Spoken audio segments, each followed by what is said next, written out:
KPCC ಅಧ್ಯಕ್ಷರಾಗಿ DK Shivakumar ಅವರು ಇವತ್ತು ಅಭೂತಪೂರ್ವವಾಗಿ ಅಧಿಕಾರ ಸ್ವೀಕಾರ ಮಾಡಿದ್ದಾರೆ. ಅವರ ಅಧ್ಯಕ್ಷತೆ ಬಿಜೆಪಿಗೆ ಯಾವುದೇ ರೀತಿಯಲ್ಲಿ ಎಫೆಕ್ಟ್ ಆಗಲ್ಲ ಅಂತ ಮಂಗಳೂರಿನಲ್ಲಿ ಸಚಿವ ಎಸ್.ಟಿ. ಸೋಮಶೇಖರ್ ಹೇಳಿದ್ದಾರೆ. ಮಂಗಳೂರಿನ ಬಿಜೆಪಿ ಕಚೇರಿಯಲ್ಲಿ ಸುದ್ದಿಗೋಷ್ಠಿ ನಡೆಸಿ ಅವರು ಮಾತನಾಡಿದರು.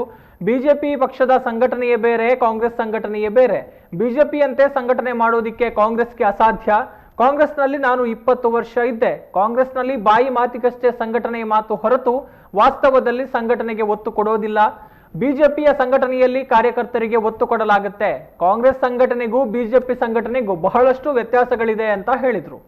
ಅವರು ಆ ಪಕ್ಷದ ಅಧ್ಯಕ್ಷರಾಗಿ ತೆಗೆದುಕೊಳ್ತಿದ್ದಾರೆ. 2 ತಿಂಗಳು 3 ತಿಂಗಳು ಆಗಿದೆ. ಅವರ ಪಕ್ಷದ ಕಾರ್ಯಕ್ರಮ ಅವರು ಮಾಡ್ಕೊಳ್ತಾ ಇದ್ದಾರೆ. ನಮಗೇನು ಅದಕ್ಕೆ ಸಂಬಂಧ ಇಲ್ಲ. ಅವರ ಪಕ್ಷದ ತೀರ್ಮಾನ, ಅವರ ಪಕ್ಷದ ಅಲ್ಲ, ನಿಮ್ಮ ಹಳೆ ದೋಸ್ತ ಅಲ್ಲ, ಹಾಗೆ ನಿಮ್ಮ ಹಳೆ ದೋಸ್ತ. ಫ್ರೆಂಡ್ಶಿಪ್ ಬೇರೆ, ರಾಜಕಾರಣ ಬೇರೆ. ನಾವು ಯಾವ ಪಕ್ಷದಲ್ಲಿ ಇರ್ತೇವೆ ಆ ಪಕ್ಷಕ್ಕೆ ಕಮಿಟ್ಮೆಂಟ್ ಇರ್ತೇವೆ.